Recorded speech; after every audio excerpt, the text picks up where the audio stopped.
Welcome students. Last લેક્ચરની અંદર આપણે population interaction ના પ્રકારો અને એક પરભક્ષણ વિશે ભણ્યા હતા કે પરભક્ષણની અંદર કેવા પ્રકારનું ઇન્ટરેક્શન થશે, પરભક્ષણનો શું રોલ છે. આજે આપણે બીજા પ્રકારના ઇન્ટરેક્શનની ચર્ચા કરવાની છે અને એ ઇન્ટરેક્શનનું નામ છે કોમ્પિટિશન એટલે કે સ્પર્ધા. તો સ્પર્ધા કોને કહેવાય? તો આપણે વાત કરી તેમ સ્પર્ધા એટલે શું થશે તો કે બંને જાતિને નુકસાન, બરોબર, બંને જાતિને નુકસાન થશે એને આપણે બોલતા હતા સ્પર્ધા. નિશાની હતી આ પ્રકારની, બરોબર, બંનેને નુકસાન એને આપણે બોલશું સ્પર્ધા. હવે આમાં પણ એમસીક્યુ પૂછાય છે. જોઈએ સ્પર્ધા. તો જ્યારે ડાર્વિને પ્રકૃતિમાં અસ્તિત્વ માટે જીવન સંઘર્ષ, સ્ટ્રગલ ફોર એક્ઝિસ્ટન્સ અને યોગ્યતમતાની ચિરંજીવિતા, સર્વાઇવલ ઓફ ધ ફિટેસ્ટ વિશે કહ્યું ત્યારે તેમણે નક્કી કર્યું હતું કે આ લાઈન એકવાર નીટની અંદર પરીક્ષામાં પૂછાઈ ગયેલી છે, વેરી ઇમ્પોર્ટન્ટ, કે કાર્બનિક ઉદ્વિકાસ માટે આંતરજાતીય સ્પર્ધા એક શક્તિશાળી બળ છે. ખાલી જગ્યા પૂછાય છે, કાર્બનિક ઉદ્વિકાસ માટે ખાલી જગ્યા એક પોટેન્ટ ફોર્સ છે, એક શક્તિશાળી બળ છે. ધ આન્સર ઇઝ આંતરજાતીય હરીફાઈ, બરોબર, આંતરજાતીય સ્પર્ધા. તો યાદ રાખવાનું છે ડાર્વિનના બે સિદ્ધાંતો હતા, એક હતું જીવન સંઘર્ષ, આગળ આપણે ભણીશું સ્ટ્રગલ ફોર એક્ઝિસ્ટન્સ, અને બીજો સિદ્ધાંત હતો યોગ્યતમતાની ચિરંજીવિતા, સર્વાઇવલ ઓફ ફિટેસ્ટ. આ બંને વિશે પણ આપણે આગળ ભણશું. પણ જ્યારે આ બંને બાબતોની એને ચર્ચા કરી ત્યારે ડાર્વિને એક વાક્ય આપ્યું હતું, એક સેન્ટેન્સ કીધું હતું. સેન્ટેન્સ કયું હતું કે ભાઈ કાર્બનિક ઉદ્વિકાસ માટે આંતરજાતીય સ્પર્ધા, બરાબર, inter species competition is a potent force. તો આ વાક્ય નીટની એક્ઝામની અંદર પૂછાઈ ગયેલું છે. કેવી રીતે પૂછાણું હતું? પ્રશ્ન કંઈક આવો પૂછાણો હતો કે કાર્બનિક ઉદ્વિકાસ માટે ખાલી જગ્યા એક શક્તિશાળી બળ છે. તો જવાબ શું આવતો હતો? આંતરજાતીય હરીફાઈ અથવા તો આંતરજાતીય સ્પર્ધા, બરોબર. તો આ સેન્ટેન્સ તમારે એમસીક્યુ માટે મિત્રો યાદ રાખવાનું છે. સામાન્યતઃ એ માનવામાં આવે છે, જો સમજવા જેવું છે, સામાન્યતઃ એવું માનીએ છીએ આપણે કે સ્પર્ધા ત્યારે જ થાય છે જ્યારે નજીકની સંબંધિત જાતિઓ એક સરખા સ્ત્રોત માટે સ્પર્ધા કરે છે જે મર્યાદિત છે. આપણે શું માનીએ સ્પર્ધા ક્યારે થાય? તો સ્પર્ધા આપણું માનવું છે સ્પર્ધા ક્યારે થશે તો બે નજીકનો સંબંધ ધરાવતી જાતિઓ જ્યારે એક સ્ત્રોત માટે લડતી હોય ત્યારે શું થાય? સ્પર્ધા થાય. સ્ત્રોત પાછો કેવો હોય? મર્યાદિત. સમજો ક્યારે સ્પર્ધા થાય સમજવા જેવું છે. તો આપણું માનવું એવું છે, તમને પૂછ્યું સ્પર્ધા ક્યારે થાય તો તમે શું કહેશો કે સ્પર્ધા ક્યારે થાય? કે બે નજીકનો સંબંધ ધરાવતી જાતિઓ હોય એની વચ્ચે સ્પર્ધા થાય. શેની માટે સ્પર્ધા થાય? કોઈ એક સ્ત્રોત કે જે બંને માટે કોમન છે તો સ્પર્ધા થાય. અને સ્ત્રોત પાછો કેવો હોય? મર્યાદિત હોય તો સ્પર્ધા થશે. ફોર એક્ઝામ્પલ તરીકે જંગલની અંદર હરણની સંખ્યા જે છે એ મર્યાદિત છે, તો હરણના શિકાર માટે નજીકનો સંબંધ ધરાવતી જાતિઓ કઈ તો કે વાઘ અને સિંહ, એની વચ્ચે સ્પર્ધા થશે. તો કોમન છે, બરોબર. તો આપણું માનવું એવું છે કે અહીંયા કે નજીકની સંબંધિત જાતિઓ એક જ સરખા સ્ત્રોત માટે સ્પર્ધા કરે જ્યારે સ્ત્રોત કેવો હોય? મર્યાદિત છે, બરોબર. આવું હોય તો જ સ્પર્ધા થાય. તો કે નહીં, આ બાબત સંપૂર્ણપણે સાચી નથી. પહેલી વાત એ છે કે ઘણીવાર સંબંધિત ન હોય તેવી જાતિઓ માટે પણ એક સરખા સ્ત્રોત માટે સ્પર્ધા થઈ શકે છે. એવું નથી કે ભાઈ નજીકનો સંબંધ ધરાવતી જાતિઓ વચ્ચે જ એક સરખા સ્ત્રોત માટે સ્પર્ધા થાય. નજીકનો સંબંધ ધરાવતી ન હોય એવી જાતિઓમાં પણ સ્પર્ધા થાય. ફોર એક્ઝામ્પલ તરીકે દક્ષિણ અમેરિકાના કેટલાક છીછરા તળાવોમાં મુલાકાત લેતા આગુંતક સુરખાબ એટલે કે ફ્લેમિંગો અને ત્યાંની સ્થાનિક આવાસી માછલીઓ તેમના સામાન્ય ખોરાક પ્રાણી પ્લવકો માટે તળાવમાં સ્પર્ધા કરે છે. તો અહીંયા કોની માટે કોની વચ્ચે સ્પર્ધા થાય છે તો કે ફ્લેમિંગો, બરાબર, સુરખાબ અને માછલીઓ વચ્ચે સ્પર્ધા થાય છે. કોની માટે સ્પર્ધા થાય છે? તો કે બંનેનો સામાન્ય ખોરાક છે ઝૂપ્લેન્ક્ટન, એની માટે સ્પર્ધા થાય છે. તો તમે જોઈ શકો છો કે એક પક્ષી છે, એક સુરખાબ છે અને એક માછલી છે. તો આ બંને નજીકનો સંબંધ ધરાવતી જાતિઓ નથી. વાઘ અને સિંહ નજીકનો સંબંધ ધરાવતી જાતિઓ છે, બંને સસ્તનો છે. તો અહીંયા સુરખાબ એક પક્ષી છે અને એક મત્સ્ય છે. તો સુરખાબ અને માછલીઓ જે નજીકનો સંબંધ ધરાવતી નથી છતાં પણ બંનેનો ખોરાક કોમન છે. કોણ છે? પ્રાણી પ્લવકો. તો એની માટે એની વચ્ચે સ્પર્ધા થાય છે. એટલે એક સેન્ટેન્સ આપણે ખોટું સાબિત કર્યું. કયું? કે નજીકનો સંબંધ ધરાવતી જાતિઓ વચ્ચે જ સ્પર્ધા થાય એવું જરૂરી નથી. નજીકનો સંબંધ ન ધરાવતી હોય એવી જાતિઓ માટે પણ સામાન્ય સ્ત્રોત માટે સ્પર્ધા થઈ શકે છે. એક્ઝામ્પલ તરીકે ફ્લેમિંગો, સુરખાબ અને માછલીઓની વચ્ચે જે બંને નજીકનો સંબંધ ધરાવતી જાતિઓ નથી તેમ છતાં તેમની વચ્ચે તેમનો જે સામાન્ય ખોરાક છે એટલે પ્રાણી પ્લવકો ઝૂપ્લેન્ક્ટન એને ગ્રહણ કરવા માટે તળાવમાં બંને વચ્ચે સ્પર્ધા થાય. નેક્સ્ટ બીજું સેન્ટેન્સ મેં તમને એવું કીધું હતું કે નજીકનો સંબંધ ધરાવતી જાતિઓ વચ્ચે સ્પર્ધા થાય. અને સ્પર્ધા ક્યારે થાય? કે જ્યારે આહારનો સ્ત્રોત મર્યાદિત હોય તો સ્પર્ધા થાય. તો 99% કિસ્સામાં એ સાચું છે. આહારનો સ્ત્રોત મર્યાદિત હોય તો જ સ્પર્ધા થાય. પણ અમુક કિસ્સા એવા પણ છે જેમાં આહારનો સ્ત્રોત અમર્યાદિત છે છતાં પણ સ્પર્ધા થાય છે. જોજો, બીજી વાત એ છે કે સ્પર્ધાના સ્ત્રોતનું મર્યાદિત હોવું આવશ્યક નથી. દખલગીરીની સ્પર્ધા, નવી સ્પર્ધા આવી. કઈ સ્પર્ધા? Interference competition. દખલગીરીની સ્પર્ધા કોને કહેવાય? કે જેમાં એક જાતિની ખોરાક લેવાની કાર્યદ્રશ્યતા બીજી જાતિની દખલયુક્ત અથવા તો અવરોધક હાજરીને કારણે ઘટી શકે છે, ભલે એ સ્ત્રોત એટલે કે ખોરાક હોય કે જગ્યા હોય વિપુલ માત્રામાં ઉપલબ્ધ હોય. ઘણા એવા પણ ઉદાહરણો છે. એવી પણ સ્પર્ધા છે જેને દખલગીરી વાળી સ્પર્ધા કહેવાય, હસ્તક્ષેપ વાળી સ્પર્ધા કહીશું. તો દખલગીરી વાળી સ્પર્ધા કોને કહીશું? તો આ એક એવી પ્રકારની સ્પર્ધા છે કે જેમાં આહાર હોય કે જગ્યા હોય પૂરતા પ્રમાણમાં ઉપલબ્ધ છે, મતલબ રિસોર્સિસ આર અનલિમિટેડ, સ્ત્રોત અમર્યાદિત છે છતાં પણ સ્પર્ધા થશે. કેવી રીતે સ્પર્ધા થાય? તો એક જાતિ હતી, બીજી જાતિ આવશે તો એક જાતિના દખલગીરીને કારણે, એક જાતિના હસ્તક્ષેપને કારણે બીજી જાતિની ખોરાક મેળવવાની ક્ષમતામાં ઘટાડો. ભલે ખોરાક છે છતાં પણ એ ખોરાક નહીં લઈ શકે. તો આને બોલવામાં આવે છે હસ્તક્ષેપ વાળી સ્પર્ધા, ઇન્ટરફિયરન્સ કોમ્પિટિશન. તેથી સ્પર્ધાને આપણે એક એવી પ્રક્રિયા રૂપે સારી રીતે વ્યાખ્યાયિત કરી શકીએ કે જેમાં એક જાતિની યોગ્યતા બીજી જાતિની હાજરીને કારણે ઘટે છે. સ્પર્ધાની કોઈ ચોક્કસ વ્યાખ્યા આપી હોય તો શું આપી શકાય?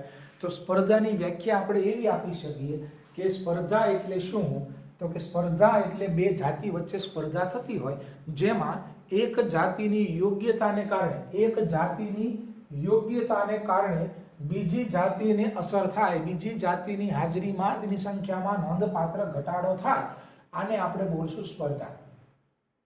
પ્રયોગશાળામાં કરવામાં આવેલ પ્રયોગમાં તેની સરખામણીનું સરળતાથી નિર્દેશન કરી શકાય છે. જેવું કે ગોઝ એ સાયન્ટિસ્ટનું નામ છે, ગોઝ એ અને બીજા પ્રયોગાત્મક પરિસ્થિતિવિદોએ કર્યું કે જ્યારે સ્ત્રોત મર્યાદિત હોય તો સ્પર્ધાત્મક રીતે ઉત્તમ જાતિઓ છેવટે બીજી જાતિઓને દૂર કરી દે છે. પરંતુ કુદરતમાં આ પ્રકારના સ્પર્ધાત્મક બહિષ્કાર માટેના પુરાવા હંમેશા નિર્ણાયક નથી હોતા. કેટલાક કિસ્સાઓમાં ઠોસ અને સ્વીકાર્ય પરિસ્થિતિજન્ય સંયોગિક પુરાવા મળે છે. એક્ઝામ્પલ તરીકે ગેલાપાગોસ બરફના ટાપુમાં એબિન્ડન કાચબો અને ત્યાં બકરીઓ લાવ્યા બાદ એક દાયકામાં વિલુપ્ત થઈ ગયો દેખીતી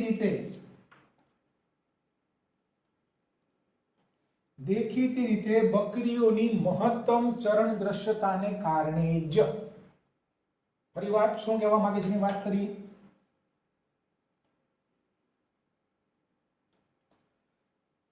એક એક્ઝામ્પલ તમને આપ્યું છે કે ગેલાપાગોસ ટાપુ ઉપર એબિન્ડન કાચબો રહેતો હતો, ઘાસ ખાઈને જીવતો હતો. હવે ત્યાં બકરીઓ દાખલ કરી. હવે બકરીઓ દાખલ કરી એટલે કાચબો થોડા સમય પછી વિલુપ્ત થઈ ગયો. તો આવું થવાનું કારણ શું હતું? તો ગેલોપગેસ ટાપુ ઉપર ઘાસ તો પૂરતા પ્રમાણમાં હતું જ, પણ બકરીઓ દાખલ કરી એટલે બકરીઓની ઘાસ ખાવાની કેપેસિટી, એની ક્ષમતા, એની ચરણ દ્રશ્યતા કાચબા કરતાં વધુ ઝડપી હતી. એટલે બકરીઓ જે છે એ ઘાસ ખાઈ ગઈ એટલે કાચબો વિલુપ્ત થઈ ગયો. તો સ્પર્ધાનો મતલબ એવો નથી બે સજીવો છે હેડ ટુ હેડ બાજે, હેડ ટુ હેડ ઝઘડે. તો અહીંયા વ્યાખ્યા પુરવાર થઈ ગઈ આપણી કે એક જાતિની યોગ્યતાને કારણે બીજી જાતિની સંખ્યા ઘટી ગઈ. બરોબર છે કે બકરીઓ ઘાસ વહેલા ચરી ગઈ એટલે કાચબાને ઘાસ ન મળ્યું એટલે કાચબો ત્યાંથી શું થઈ ગયો? વિલુપ્ત થઈ ગયો છે. બરોબર છે.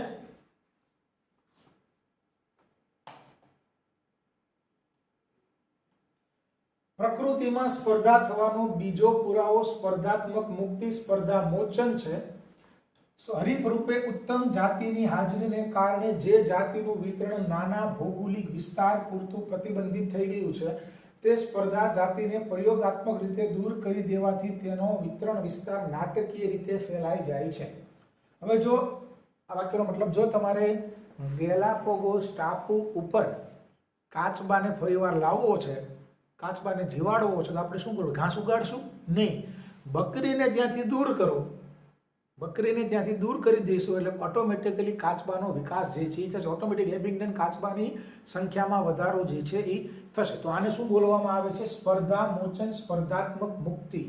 કે જે સુપીરિયર સ્પીસીસ જે છે, જે સુપીરિયર સ્પીસીસ જે છે, જે યોગ્ય જાતિ જેને તમે એનાથી દૂર કરશો તો ઓટોમેટિકલી એની જે નીચલી કક્ષાની જાતિઓ જે છે એનો એમના ઓટોમેટિકલી એનો શું થશે? વિકાસ જે છે એ થશે. એક્ઝામ્પલ એક આપ્યું છે, કાનેલના લાવણ્યમય ક્ષેત્ર પ્રયોગો.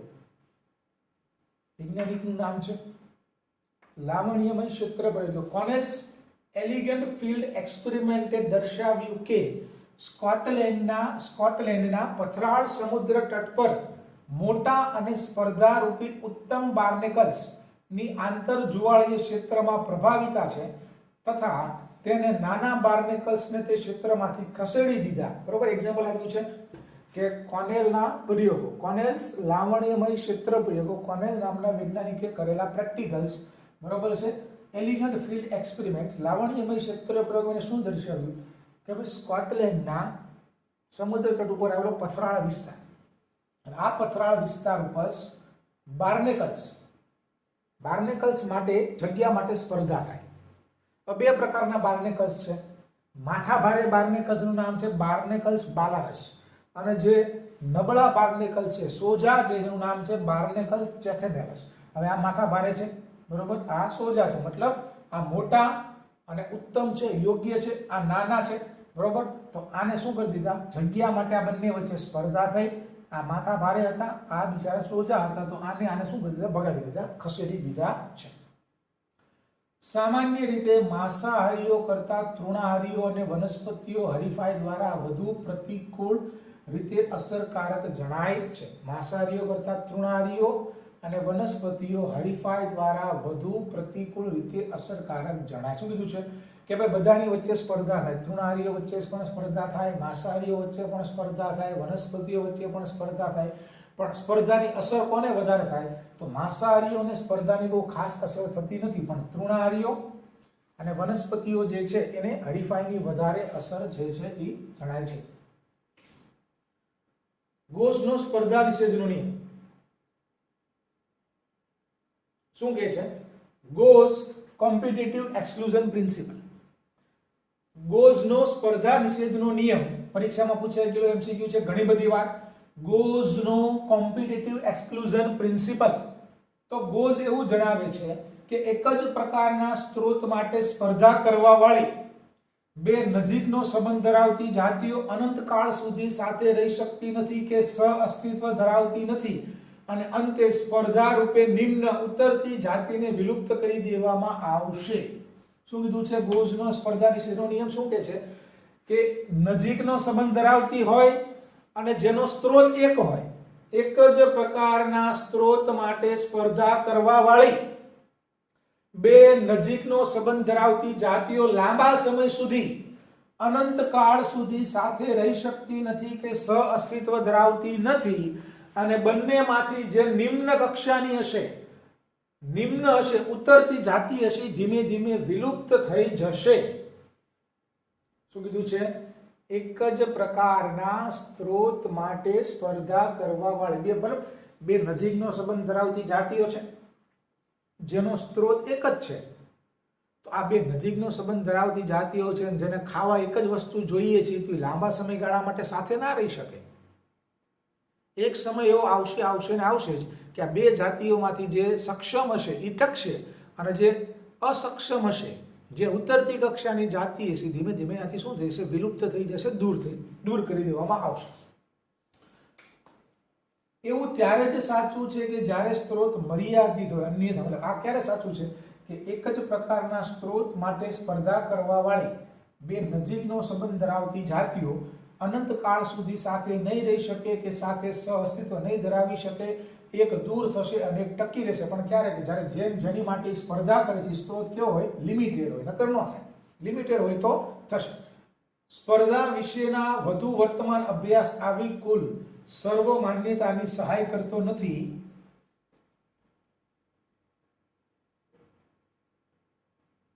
ક્યાં ગયા? અહીંયા. ત્યારે તેઓ પ્રકૃતિમાં આંતરજાતીય સ્પર્ધા થવાના નિયમને નકારતી નથી, પણ તેઓ એ તરફ ધ્યાન ખેંચે છે કે સ્પર્ધાનો સામનો કરવા વાળી જાતિઓ આવી ક્રિયાવિધિ વિકસિત કરી શકે છે જો બહિષ્કાર સિવાય તેના સહઅસ્તિત્વને પ્રોત્સાહન આપે તો. તો આવી એક ક્રિયાવિધિ છે સ્ત્રોત વિભાજન, રિસોર્સ પાર્ટીશન. બરાબર? કુદરતમાં એવા પણ ઉદાહરણો છે કે બે નજીકનો સંબંધ ધરાવતી જાતિઓ હોય અને એનો સ્ત્રોત પણ એક જ હોય, છતાં પણ સાથે રહી શકે છે, સાથે જીવી શકે છે. કેવી રીતે? તો આવી કન્ડિશનમાં સ્પર્ધાને દૂર કરીને સાથે રહેવાનો વિકલ્પ શું છે? તો વિકલ્પ છે સ્ત્રોત વિભાજન, રિસોર્સ પાર્ટીશનિંગ. શું કહેવા માંગે છે? સ્ત્રોતનું વિભાજન કરવું. ઉદાહરણ તરીકે, જો બે જાતિઓ એક જ સ્ત્રોત માટે સ્પર્ધા કરે છે તો તેઓ ખોરાક માટે અલગ અલગ સમય અથવા તો અલગ અલગ ચારણ કૌશલ્યો, ફોર એજિંગ પેટર્ન પસંદ કરીને સ્પર્ધાથી બચી શકે છે. શું કીધું છે?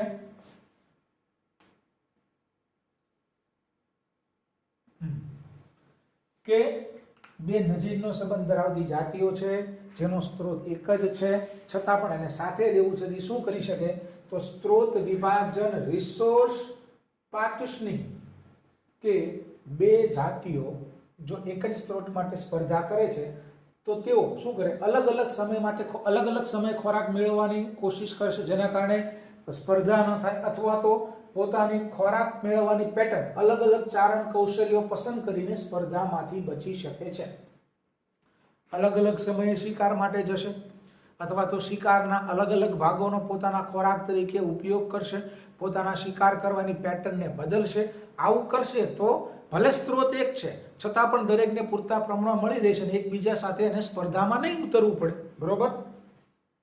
તો સમજો રિસોર્સ પાર્ટીશનિંગ શું કહે છે. હવે એક્ઝામ્પલ પણ તમને આપ્યું છે, એક્ઝામ્પલ પણ અહીં આપેલું છે. મેક આર્થર નામના વૈજ્ઞાનિકે દર્શાવ્યું કે એક જ ઝાડ ઉપર રહેતી ફૂદકીઓ શું છે? ગાનાર કે ટહુકા કરનાર એક પ્રકારનું વાર્બર પક્ષી. વાર્બર બોલવામાં આવે છે વાર્બલર. બરોબર? ઝાડ પર રહેનારું ગાનાર કે ટહુકો કરનાર પક્ષી વાર્બલર ફૂદકીઓ ની પાંચ નજીકનો સંબંધ ધરાવતી જાતિઓ એક જ વૃક્ષ ઉપર રહે છે જેનો સ્ત્રોત પણ એક છે. જો જાતિઓ સ્પર્ધાથી બચવા માટે સફળ રહી છે અને વૃક્ષ ઉપર કીટકોનો શિકાર શોધવાની અને તેની પોતાની ચારણ પ્રવૃત્તિઓમાં વ્યવહારિક ભિન્નતાઓને કારણે સાથે સાથે રહી શકી છે. તો એક્ઝામ્પલ છે કે 5 નજીકનો સંબંધ ધરાવતી વાર્બલર પક્ષીઓની જાતિઓ એક જ વૃક્ષ ઉપર રહે છે, છતાં પણ એની વચ્ચે સ્પર્ધા થતી નથી. શું કામ? તો કે આ 5 જાતિઓએ પોતાની શિકાર શોધવાની અને પોતાની ચારણ પ્રવૃત્તિઓમાં ભિન્નતા આવેલી છે. Behavioural differences and foraging activities. બરોબર. ચારણ પ્રવૃત્તિઓમાં શિકાર કરવાની પેટર્નમાં ડિફરન્સ લાવી દીધેલો છે, એટલે કોઈ દિવસ તેને હેડ ટુ હેડ સ્પર્ધામાં ઉતરવું પડતું નથી અને એક વૃક્ષ ઉપર સાથે રહી શકે છે. પણ આવા બહુ લિમિટેડ ઉદાહરણો છે, બરોબર છે. તો સ્પર્ધા થોડુંક રિવિઝન કરી લઈએ, પછી આગળ વધીએ. ચાલો, શું શું તમને યાદ રાખવાનું મેં કીધું, કઈ કઈ બાબત મેં તમને યાદ રાખવાની કીધી સ્પર્ધામાંથી? તો જો, કાર્બનિક ઉદ્વિકાસ માટે આંતરજાતીય સ્પર્ધા એક શક્તિશાળી બળ છે. પછી આપણને શું કીધું કે બે નજીકનો સંબંધ ધરાવતી જાતિઓ વચ્ચે સ્પર્ધા થાય.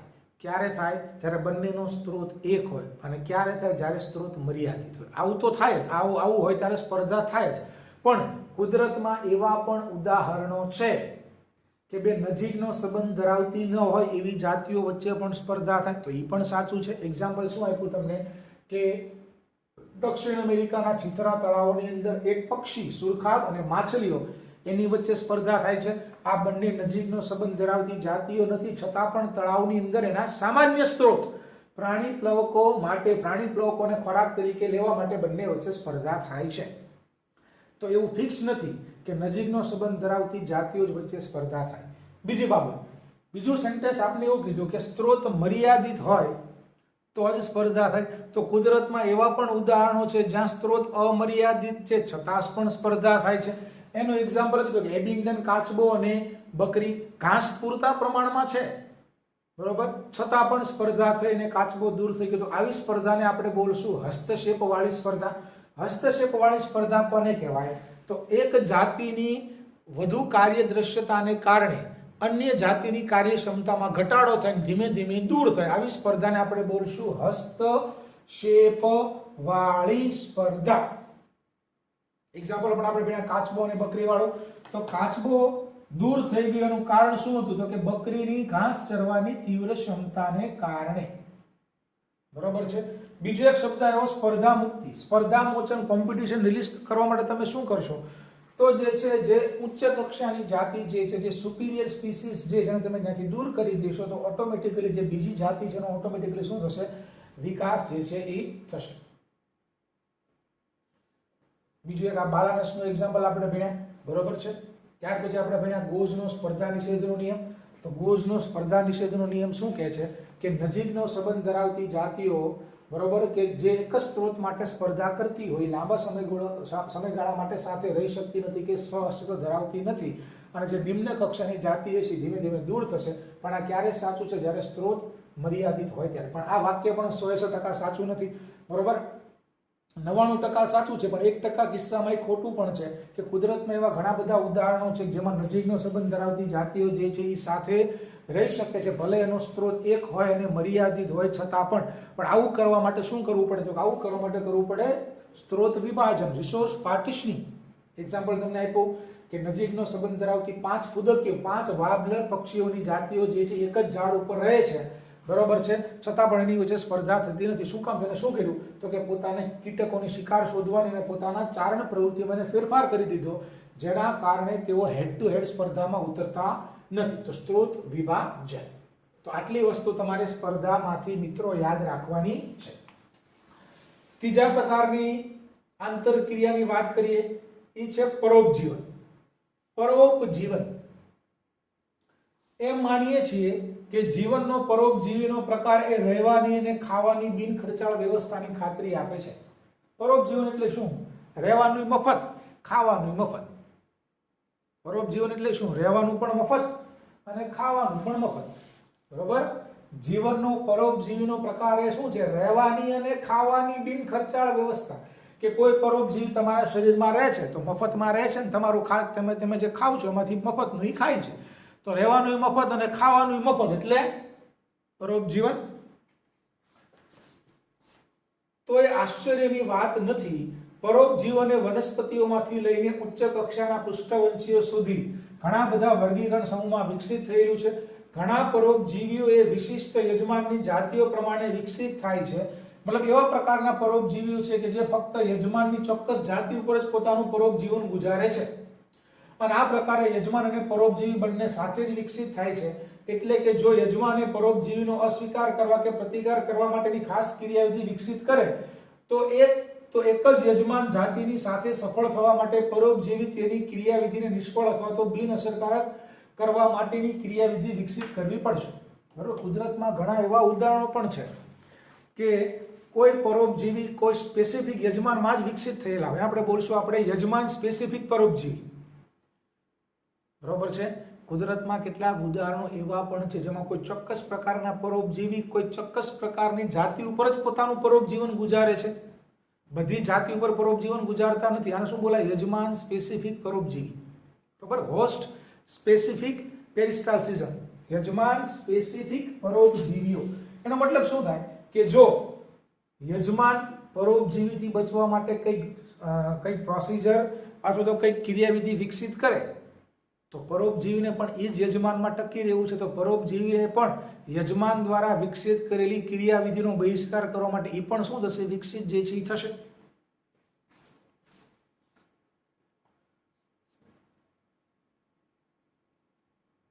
તેમની જીવનશૈલીને અનુરૂપ પરોપજીવીઓએ વિશેષ અનુકૂલનો વિકસિત કર્યા છે, જેવા કે પરીક્ષામાં પૂછાય છે. હવે પરીક્ષામાં પૂછાય MCQ કે યજમાનની અંદર ટકી રહેવા માટે પરોપજીવીએ કેવા કેવા અનુકૂલનો વિકસાવેલા છે. તો પહેલું અનુકૂલન, જરૂર ન હોય તેવા સંવેદી અંગોને ગુમાવવા, યજમાન સાથે ચોંટી રહેવા માટે ગુંદરી અંગો કે ચૂસકોની હાજરી, પાચન તંત્રનો લોપ અને ઊંચી પ્રજનન ક્ષમતા. બરાબર. આટલી વસ્તુ તમારે MCQ માટે યાદ રાખવાની કે પોતાના યજમાનની અંદર ટકી રહેવા માટે પરોપજીવીઓએ કેવા કેવા પ્રકારના અનુકૂલનો વિકસાવ્યા છે. તો પહેલું અનુકૂલન શું? તો કે નકામા હોય, જરૂરી ન હોય તેવા સંવેદી અંગોને ગુમાવવા. બીજું, યજમાન સાથે ચોંટી રહેવા માટે ગુંદરીય અંગો કે ચૂસકોની હાજરી વિકસાવી. મફતનું ખાવું છે એટલે પાચન તંત્રનો શું ફાયદો? પાચન તંત્રનું કોઈ કામ નથી એટલે પાચન તંત્રનો લોપ કરવો. અને પોતાની સંખ્યા હંમેશા યજમાનની અંદર બની રહે એટલે સારી એવી પ્રજનન ક્ષમતા, હાઈ રિપ્રોડક્ટિવ કેપેસિટી જનરેટ કરવી. તો આ ચાર બાબતો તમારે MCQ માટે યાદ રાખવાની છે કે પરોપજીવીઓએ પોતાના યજમાનની અંદર ટકી રહેવા માટે કેવા અનુકૂલનો વિકસિત કરેલા છે. તો જરૂર ન હોય તેવા સંવેદી અંગોને ગુમાવી દેવા, યજમાન સાથે ચોંટી રહેવા માટે ગુંદરી અંગો કે ચૂસકોની હાજરી, પાચન તંત્રનો લોપ અને સારી એવી રિપ્રોડક્ટિવ કેપેસિટી, ઊંચી પ્રજનન ક્ષમતા હાંસલ કરવી. આગળ તો MCQ માટે યાદ રાખવાનું છે પરોપજીવીઓનું જીવન ચક્ર ઘણીવાર જટિલ હોય છે, જેમાં તે એક અથવા તો બે મધ્યસ્થ યજમાનો કે વાહકો સામેલ હોય છે, જે તેના પ્રાથમિક યજમાનના પરોપજીવીપણાને સુલભ બનાવે છે. એક્ઝામ્પલ તરીકે યાદ રાખજો, માનવ યકૃત કૃમિ.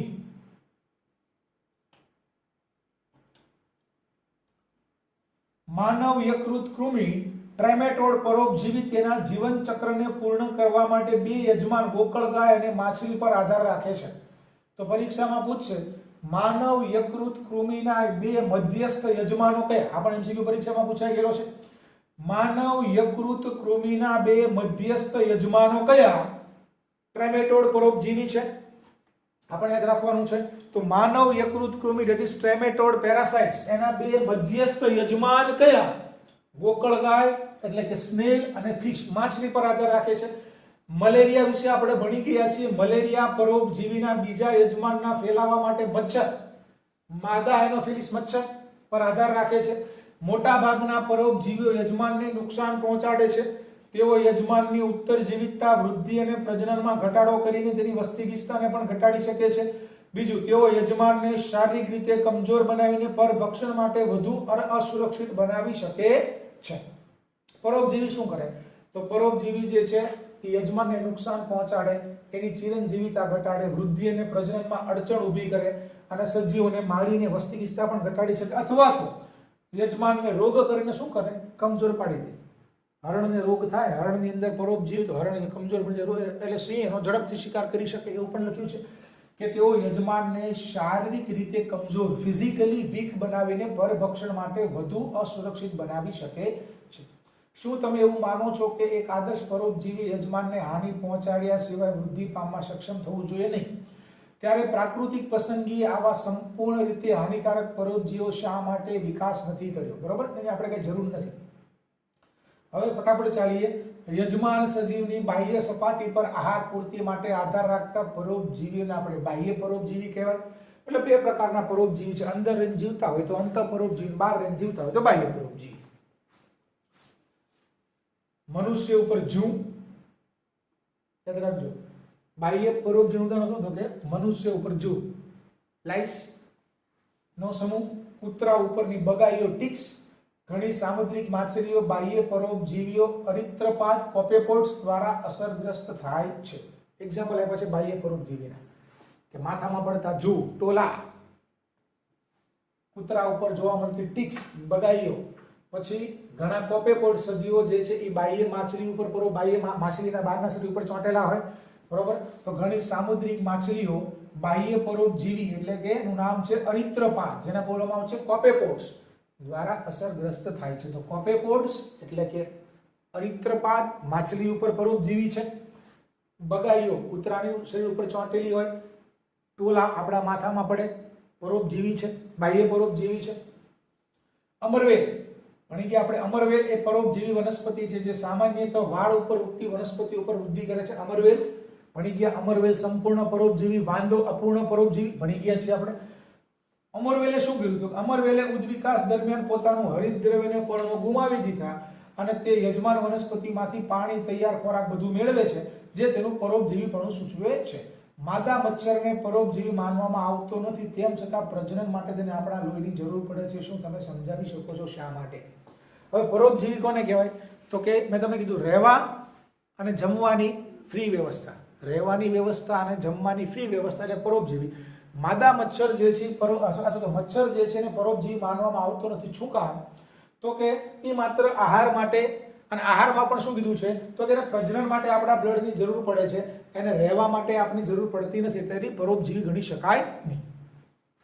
તેની વિરુદ્ધમાં અંતઃપરોપજીવીઓ એવા છે કે જે યજમાન શરીરમાં વિવિધ સ્થાનો, યકૃતમાં હોય, મૂત્રપિંડમાં હોય, ફેફસામાં, આરબીસી વગેરેમાં રહે છે અને તેમના અત્યંત વિશિષ્ટકરણને કારણે તેનું જીવનચક્ર ખૂબ જ જટિલ હોય છે અને તેમના બાહ્ય આકારકીય અને અંતસ્થ રચનાકીય લક્ષણો અત્યાધિક સરળ છે, તેમ છતાં તેમની પ્રજનન શક્તિને બળ આપે છે. સમજી લો, જે અંતઃપરોપજીવીઓ જે છે એ આપણા શરીરની અંદર રહેતા હોય, એમની લાઈફ સાયકલ જટિલ હોય, એનું બોડી સ્ટ્રક્ચર સિમ્પલ છે પણ એની પ્રજનન ક્ષમતા ખૂબ જ સારી છે, જેના કારણે આપણામાં ટકી શકે છે.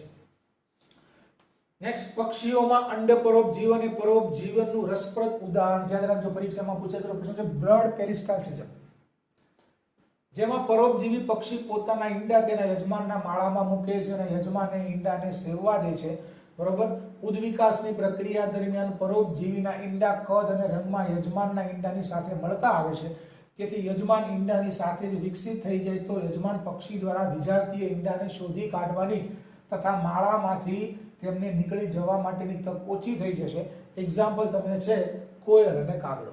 કોયલ અને કાગડો અંડપરોપજીવીનું ઉદાહરણ છે કે કોયલ પોતાના ઈંડા કાગડાના માળામાં મૂકી આવશે, બરોબર. અને કોયલના ઈંડા અને કાગડાના ઈંડા જે છે રંગની બાબતમાં, દેખાવની બાબતમાં, કદની બાબતમાં એક્ઝેક્ટ સમાન હોય. કાગડાને ખબર હોય કે કોયલ પોતાના એના ઈંડા કાગડાના માળામાં મૂકી ગઈ છે, છતાં પણ કાગડો જે છે કોયલના ઈંડાને અલગ પાડીને માળામાંથી નીચે ફેંકી શકતો નથી. શું કામ? તો કે કોયલના ઈંડા જે છે એ કદની બાબતમાં, રંગની બાબતમાં કે દેખાવની બાબતમાં કાગડાના ઈંડાની જેમ જ હોય, એટલે ના છૂટકે કાગડાને કોયલના ઈંડાને સેવવા પડે છે.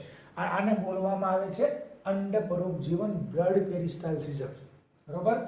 તમારી આસપાસના ઉદ્યાનમાં પ્રજનન ઋતુ, વસંત ઋતુથી ગ્રીષ્મ ઋતુ દરમિયાન કોયલની ગતિવિધિને અનુસરો અને અંડપરોપજીવનની ક્રિયા થતી જો. Koel is more smarter than crow. કોયલ જે છે સમજદાર છે, કોયલ પોતાના ઈંડા કાગડાના માળામાં મૂકી આવશે. આને ઉદાહરણ છે અંડપરોપજીવનનું ઉદાહરણ જે છે એ થશે, બરોબર. તો પરોપજીવનમાં આપણે શું ભણ્યા એમાંથી પણ આપણે MCQ ની ફરીવાર હું તમને ચર્ચા કરી દઉં કઈ કઈ વસ્તુ તમારે યાદ રાખવાની છે. પરોપજીવન એ રહેવાની અને ખાવાની બિન ખર્ચાળ વ્યવસ્થા છે, બરોબર, પહેલી લાઈન MCQ માટે. બીજું, ઘણા પરોપજીવીઓ જે છે એ વિશિષ્ટ હોસ્ટ સ્પેસિફિક જાતિઓ પ્રમાણે વિકસિત થાય. હોસ્ટ સ્પેસિફિક પરોપજીવી કોને કહેવાય? તો કે એવા પ્રકારના પરોપજીવી કે જે યજમાનની ઘણી બધી જાતિઓમાંથી ફક્ત એક જ જાતિમાં પોતાનું પરોપજીવન ગુજારતા હોય. તો શું કહી શકાય કે જ્યારે યજમાન પોતાના પરોપજીવીથી બચવા માટે કંઈક ક્રિયાવિધિ વિકસિત કરે તો પરોપજીવીને શું કરવું પડે? તો પરોપજીવી તો એ એક જ યજમાનમાં રહે છે, તો પરોપજીવીએ પણ પોતાની જાતિને તે યજમાનમાં ટકાવી રાખવા માટે એને પણ પોતાની ક્રિયાવિધિમાં ફેરફાર કરવો પડે છે. બીજું, MCQ માટે મહત્વનું, પરોપજીવી કેવા કેવા પ્રકારની ક્રિયાવિધિ દર્શાવશે? તો શું મેં તમને કીધું? જરૂર ન હોય તેવા સંવેદી અંગોને ગુમાવવા, યજમાન સાથે ચોંટી રહેવા માટે ગુંદર અંગો કે ચૂસકોની હાજરી, પાચન તંત્રનો લોપ, સારી એવી પ્રજનન ક્ષમતા, આટલા લક્ષણો જે છે એ વિકસિત કરે છે. પછી માનવ કૃમિના યજમાનોની વાત કરી. માનવ યકૃત કૃમિના બે યજમાનો ગોકળગાય અને સ્નેલ અને માછલી અને સ્નેલ એટલે ગોકળગાય અને માછલીઓ. પછી બાહ્ય પરોપજીવીની વાત કરી. ઉદાહરણમાં તમને કીધા જૂં, બગાઈ, અરિત્રપા, ધેટ ઇઝ કોપેપોડ્સ અને અમરબેલ. ત્યાર પછી આપણે વાત કરી અંતઃપરોપજીવીઓની, બરોબર, જે આપણા શરીરની અંદર રહે છે. અને ત્યાર પછી આપણે વાત કરી અંડપરોપજીવનની, કોયલ અને કાગડાના ઉદાહરણોની, બરોબર છે.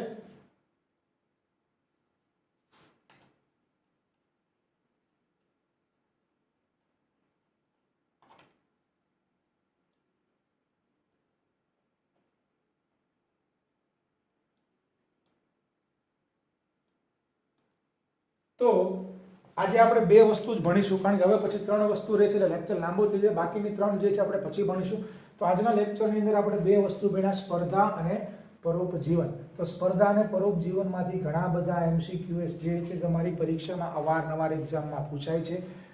જે વસ્તુ મેં તમને અહીંયા સમજાવી છે, સ્પર્ધામાંથી ગૂઝનો સ્પર્ધા નિષેધનો નિયમ હોય, પછી રિસોર્સ પાર્ટિશનિંગ હોય, સ્ત્રોત વિભાજન હોય, સ્પર્ધા ક્યારે થાય, હસ્તક્ષેપવાળી સ્પર્ધા કોને કહેવાય, એબિન્ડન કાચબો અને બકરીવાળું ઉદાહરણ જે છે એ, બરોબર.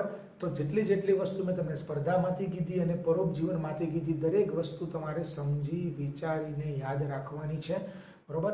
અને નેક્સ્ટ લેક્ચરની અંદર આપણે સહભોજિતા, સહોપકારિતા અને છેલ્લું જે છે એની વિશે આપણે જે છે ભણીશું. એટલે બાકીની 3 જે છે આંતરક્રિયાઓ જે છે એનો અભ્યાસ આપણે જે છે નેક્સ્ટ લેક્ચરની અંદર જે છે એ કરીશું. ત્યાં સુધી સ્પર્ધા અને પરોપજીવનમાંથી દરેક વસ્તુ પ્રોપરલી તમારે યાદ રાખવાની છે. તો વિડીયોને લાઈક કરજો, શેર કરજો. નવી ચેનલ છે, સબસ્ક્રાઇબ ના કરી હોય તો સબસ્ક્રાઇબ કરી લેજો. અને હવે નેક્સ્ટ લેક્ચરની અંદર આપણે આ ચેપ્ટરને જે છે પૂર્ણ કરીશું. તો મળીએ નેક્સ્ટ લેક્ચરની અંદર.